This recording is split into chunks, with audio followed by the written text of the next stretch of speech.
السلام علیکم ورحمۃ اللہ وبرکاتہ نحمدہ ونصلی علی رسولہ الکریم اما بعد فاعوذ باللہ من الشیطان الرجیم بسم اللہ الرحمن الرحیم رب اشرح لی صدری ویسر لی امری واحلل عقدۃ من لسانی یفقہوا قولی اللہم انا نسألک ایمانا لا یرتد ونعیما لا ینفد ومرافقۃ محمد صلی اللہ علیہ وسلم فی اعلی جنت الخلد آمین۔ اللہ سبحانہ تعالیٰ سے دعا مانگتے ہیں کہ اللہ تعالیٰ بہترین اعمال کی توفیق عطا فرمائے ہمیں ان 10 دنوں میں جو اللہ سبحانہ تعالیٰ کے پسندیدہ دن ہیں، جن کا اجر باقی تمام سال کے دنوں سے بڑھ کر ہے، جس میں سے چھوٹا عمل بھی بہت بڑا ہو جاتا ہے۔ تو ابھی استاذہ نے ایک شعر کیا، ایک کوٹ کے ابو عبید اللہ بن عبداللہ بن مسعود رحمہ اللہ کہتے ہیں کہ اگر ایک راستے کے اوپر ایک بندہ بیٹھا ہو اور وہ سونے کے دینار بانٹ رہا ہو، جو بندہ گزرے اس کو 1 دینار دے دے سونے کا، بڑی چیز ہے، اور دوسری طرف ایک بندہ بیٹھا ہو اور جو تکبیر کہہ رہا ہو، تو وہ جو تکبیر کہہ رہا ہے اس کا اجر اس سونے کی دینار دینے والوں سے بڑھ کر ہوگا۔ اب یہ دیکھیں کہ ان دنوں میں کیا چیز ہمیں کتنا بڑا فائدہ دے گی۔ مومن جو ہوتا ہے نا، وہ سمارٹ ہوتا ہے، انٹیلیجنٹ ہوتا ہے، وہ اپنا ٹائم ان چیزوں میں انویسٹ کرتا ہے جو بہت زیادہ اجر، اس کے پاس ڈھیر سارے نیک اعمال ہیں، وہ ان میں سے بھی چوز کرتا ہے کہ ٹاپ کلاس کون سی ہیں، اس وقت کون سی چیز ریکوائرڈ ہے اور کس کی بہت زیادہ فضیلت ہے، تو پھر وہ چننے لگ جاتا ہے۔ میں نے آپ سے پہلے بھی کہا تھا یہ دن نور علی نور ہیں، ایک کے اوپر ایک چیز فضیلت کی بیٹھی ہوئی ہے۔ اب یہ ان 10 عشرہ ذوالحجہ میں 9 دن میں سے کسی بھی دن آپ روزہ رکھیں، اور اسپیشلی 9ویں کا روزہ، اس دن تو اپنے بچوں کو بھی روزہ رکھوائیں، جوش ابھی سے پیدا کر دیں کہ 9ویں کا روزہ سب نے رکھنا ہے، تھرسڈے کا پڑ رہا ہے روزہ کہ ضرور رکھنا ہے، سب تیار ہو جاؤ۔ جب مینٹلی تیار ہوتے ہیں اور رات کو کہہ کے سو جائیں کہ سارے ابھی سے نیت کر لیں کہ صبح دیر سویر جو کچھ بھی سب کا روزہ ہوگا، تو اللہ تعالیٰ اس کو بھی اجر میں لکھ دے گا۔ اور 1 دن کا روزہ آپ کو پتہ ہے کہ 70 سال کی مسافت کے فاصلے پر دور کر دیتا ہے ہمیں جہنم سے۔ 70 سال کی مسافت تک دور ہو جاتا ہے انسان جہنم سے۔ آپ یہ سوچیں کہ یہ ذوالحجہ کے دن ہیں جس میں اللہ سبحانہ و تعالیٰ کس طرح اجر بانٹ رہے ہیں، ہم کو تو پتہ بھی نہیں ہوگا کہ اللہ سبحانہ و تعالیٰ ایک روزے کے بدلے میں ہمارے کتنے درجے بلند کر دے گا۔ تو جتنے رکھ سکتے ہیں رکھیے، اور 9ویں کے روزے کی بہت ہی زیادہ اہتمام کریں جوش و خروش کے ساتھ۔ اچھا، روزہ افطار کروا دیں، نہ بلائیں اپنے گھر لوگوں کو، لیکن لوگوں کے گھر کچھ بھیج دیں۔ عرفہ کا جو روزہ ہوتا ہے وہ 2 سال کے گناہ، یعنی گزرا ہوا سال اور آنے والے سال کے گناہ کا کفارہ بن جاتا ہے۔ اچھا، یہ تو روزے کا فضیلت تھی۔ جب تک ہمیں ثواب نہیں پتہ ہوتا کسی چیز کا، تب تک ہمارے اندر وہ جوش اور جذبہ اور کانشیس ایفرٹ نہیں ہمارا لگتا۔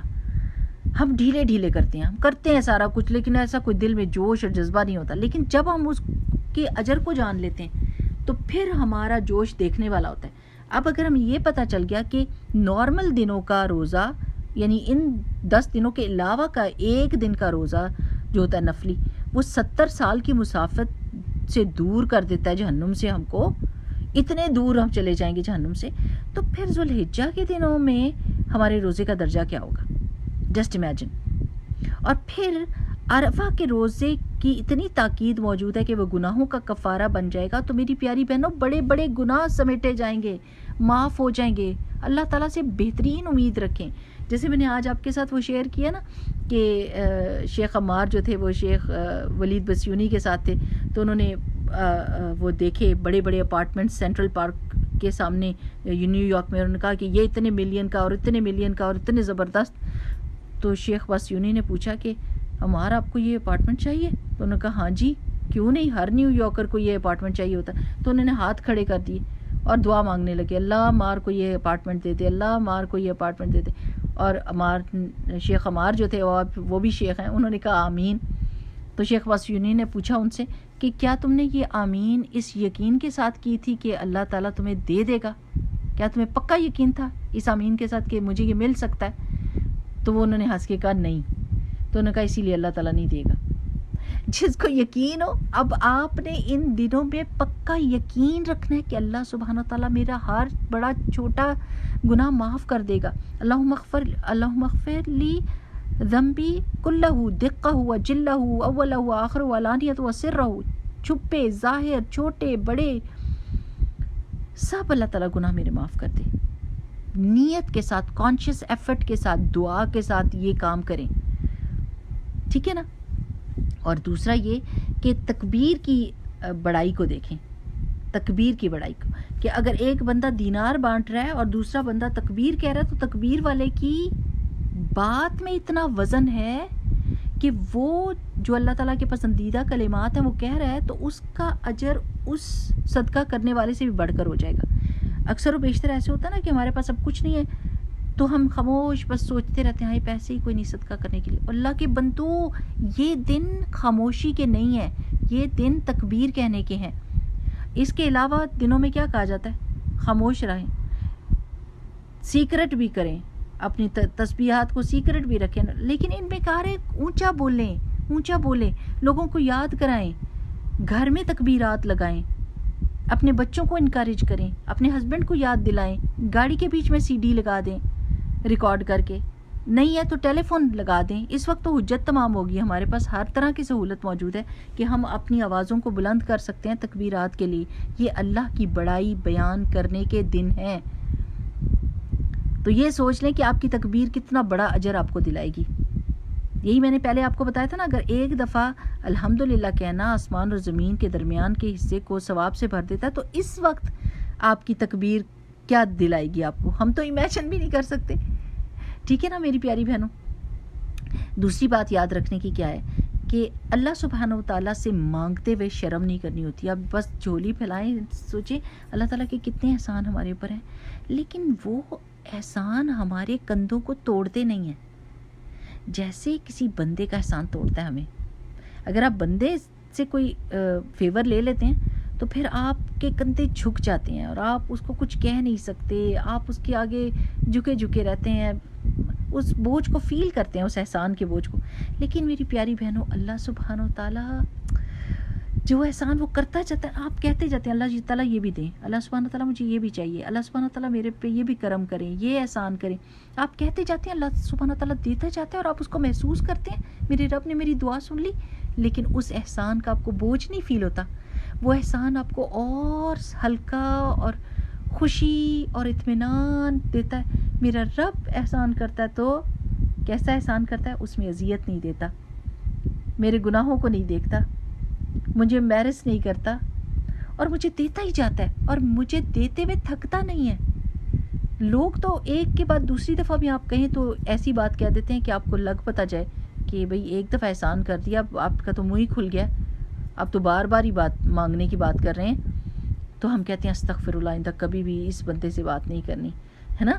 تو بندوں سے مانگنے سے انسان embarrass ہوتا ہے، اس کے کندھے جھک جاتے ہیں، وہ مجبور ہو جاتا ہے، بے بس سا ہو جاتا ہے، شرمندہ ہو جاتا ہے. لیکن اللہ سے مانگ کر بالکل اپوزٹ فیلنگ ہوتی ہے. آپ کھل سے جاتے ہیں، آپ کو خوشی محسوس ہوتی ہے، آپ شکر ادا کرتے ہیں، آپ کو اللہ تعالیٰ سے اور محبت ہو جاتی ہے، آپ اور بھی مانگنے لگ جاتے ہیں اور اللہ تعالیٰ اور خوش ہوتا ہے. کیوں؟ کیونکہ اللہ سبحانہ تعالیٰ نے خود کیا کہا ہوا ہے کہ دعا جو نہیں مانگتا وہ اس پہ اللہ سبحانہ تعالیٰ ناراض ہوتے ہیں. تو تکبیرات وہ کہتے ہیں نا پنجابی میں رج کے کہیں، خوب کھلے دل سے پڑھیں. جس وقت تکبیرات اونچی نہیں پڑھ سکتے تو سبحان اللہ والحمد للہ ولا الہ الا اللہ واللہ اکبر لا حول ولا قوۃ الا باللہ العلی العظیم عدد ما خلق.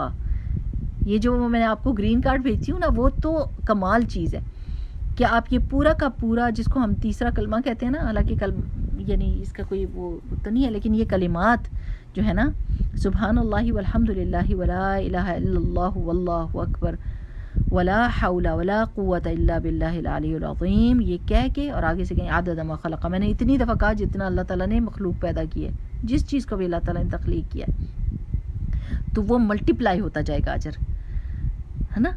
تو there are so many ways of gaining a reward but we should not be lazy. ہم لیزی نہیں ہو سکتے کہ ہم کوئی بھی ٹائم ویسٹ کر دیں. میں نے کہا تھوڑا سا بھی لیٹیں تو سوتے وقت بھی تسبیحات یا یہ تکبیرات کہتے کہتے سوئیں. اللہ تعالیٰ ہم سب کی باتوں کو قبول کرے اور کانشیس ایفرٹ اور انعام کو سوچ کے اور اللہ تعالیٰ کی محبت میں صرف اور صرف اللہ کو راضی کرنے کے لیے کام کریں اور اللہ تعالیٰ سے بہترین اجر کی امید رکھیں. اور بے شک اللہ سبحانہ وتعالیٰ اس چیز پر قادر ہے کہ وہ دنیا اور آخرت میں ہماری زندگیوں کو آسان کر دے. اسی لیے اس نے ہم کو یہ دعا سکھائی ہے, ربنا آتنا فی الدنیا حسنۃ وفی الآخرۃ حسنۃ وقنا عذاب النار. اور قرآن کی تلاوت جب آپ کرتے ہیں تو نارملی آپ کو کتنا اجر ملتا ہے؟ ایک حرف پہ رسول اللہ صلی اللہ علیہ وسلم نے کیا بتایا؟ 10 نیکیاں. ایک حرف پہ 10 نیکیاں. میں نہیں کہتا کہ الف لام میم ایک حرف, میں کہتا ہوں الف ایک لام ایک میم ایک, سو 3 حرف ہیں تو 30 نیکیاں ملتی ہیں. تو آپ ذوالحجہ کے مہینے میں آپ کے ریوارڈ جو ہے ملٹیپلائی ہو رہے ہیں. آپ سوچیں آپ ایک پیج پڑھتی ہیں تو آپ بلینر ہو جاتی ہیں, اور بلینر بھی اس دنیا کا نہیں, آخرت میں جہاں ایک ایک نیکی کے ہم محتاج ہوں گے, ایک ذرہ برابر نیکی کا بھی محتاج ہوں گے, ذرہ بھی ڈفرنس پیدا کر دے گا بہت بڑا. اس وقت میں یہ نیکیاں ہمیں کیا لگیں گی, کیا لگیں گی؟ تو میری پیاری بہنوں, کسی بھی نیکی کو, اور اسپیشلی یہ کلمات سبحان اللہ والحمد للہ ولا الہ الا اللہ واللہ اکبر لا حول ولا قوۃ الا باللہ العلی العظیم, اللہ اکبر اللہ اکبر لا الہ الا اللہ واللہ اکبر وللہ الحمد, ان تکبیرات کو بہت کانشیسلی اللہ تعالیٰ کی رضامندی کے لیے پڑھیں اور امیر بن جائیں دنیا اور آخرت کی. اللہ سبحانہ وتعالیٰ اپنے فضل سے ہم سب کو نوازے, آمین. السلام علیکم ورحمۃ اللہ وبرکاتہ. سبحانک اللہم وبحمدک نشہد ان لا الہ الا انت نستغفرک ونتوب الیک. السلام علیکم ورحمۃ اللہ وبرکاتہ.